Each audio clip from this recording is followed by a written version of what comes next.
Good morning, it's Joshua coming to you again. It's just about 20 after 8 in the morning, and the Lord woke me up fairly early, and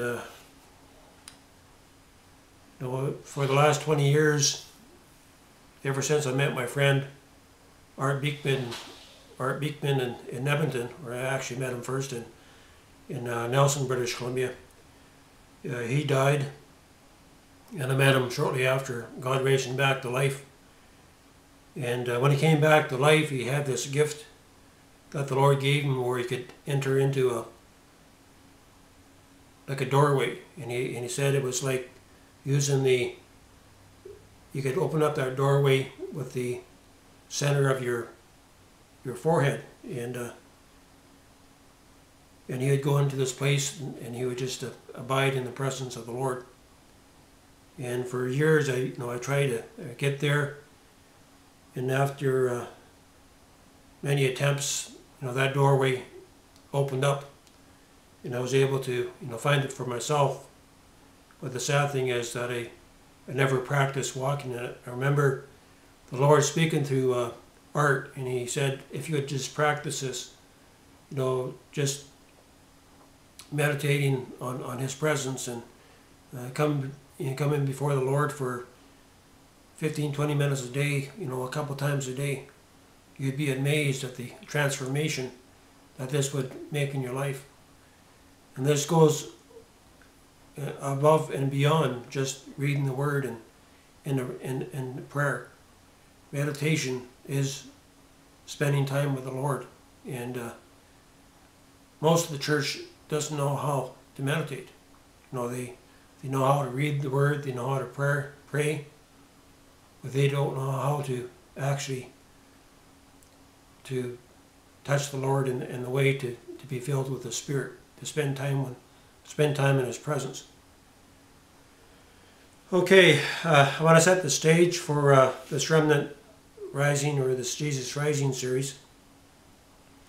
I want to read you out of my journal here an event, a prophecy that was given by a sister who is an intercessor in Missouri. Her name is Judith. And this took place on May the 11th, 1993. It was on a Tuesday. It says, my daughter, Joshua, has penetrated the realm of the Spirit as far as he can without help.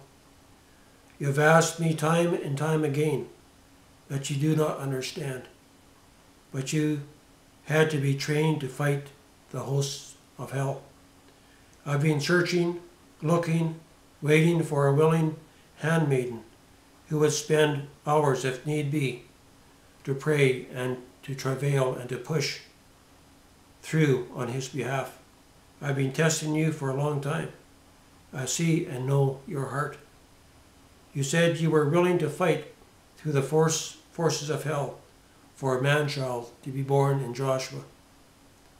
Each time you travail, you push to another higher plateau, and the stronger the forces become as you begin to enter in.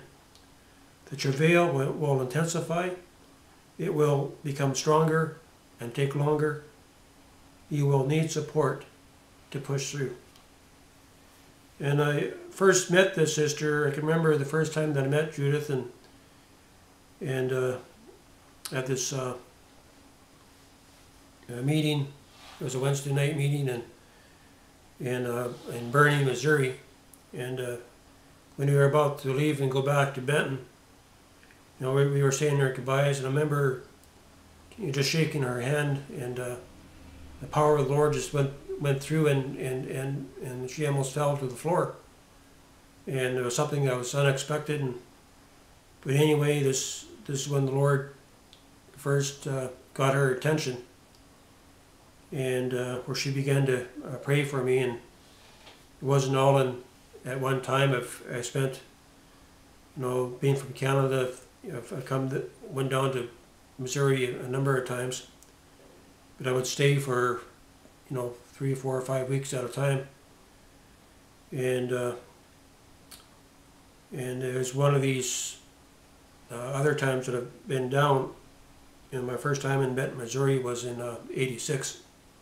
So this might have been my third time maybe in '93, where I got to meet her, and what the Lord is going to do then. And I believe what was his intention, that he's now going to fulfill what the work that he started. And so when Judith and I met, we ended up getting involved in that kind of, stop things. But I'd like to continue on to May the 16th, just a few days or so after the Lord gave her this prophecy about what was happening, right? And it simply says, this is the 16th of May 1993. It was on a Monday or Sunday p.m. late at night. Heed not to your own understanding, turn your face as a flint, and walk into the very presence of the Lord. Am I jumping the gun here? Hang on.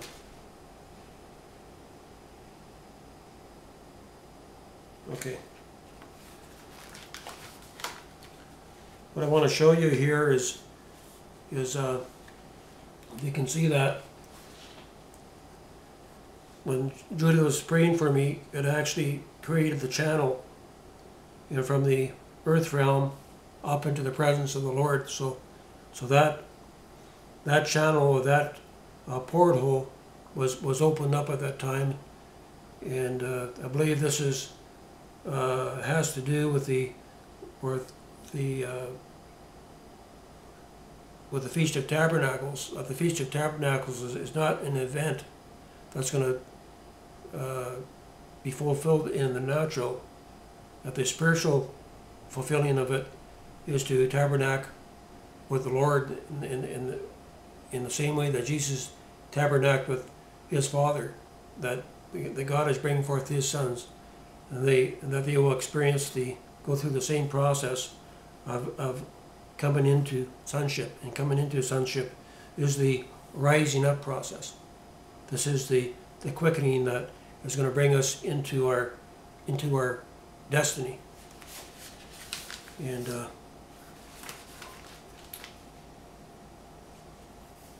just looking over here, and I remember,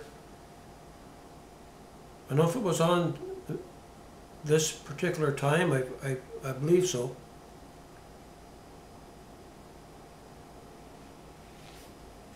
Yeah, this is 10:39. This is written out. So anyway, she was praying for a number of weeks. This went on for 3 or 4 or 5 weeks, and the spirit of travail would come over her. And then it kind of all came together on this particular Sunday afternoon. I remember we went in and we sat down, and we were sitting next to one another, and you felt this strangeness. It was strange. I can't explain it. And all of a sudden, something started to well up inside, and both our souls and our spirits were locked together. Unless you've experienced it, it cannot be. This is something that cannot be understood in the natural. But it's like we were bound together by the Spirit of the Lord, and in what we experienced, we experienced this. It was like a light was turned on, but it was like a laser blast, like a nuclear blast of light that went straight up, shot straight up through all the darkness, and it touched went right into the right into the throne room of God, right into the very presence of God Himself. So a way was made. Jesus said that He was the way, the truth, and the life. But there was a way that was made that day. And if this time, I guess that's why my life has been miserable a lot of times, is that I haven't pressed in, knowing that this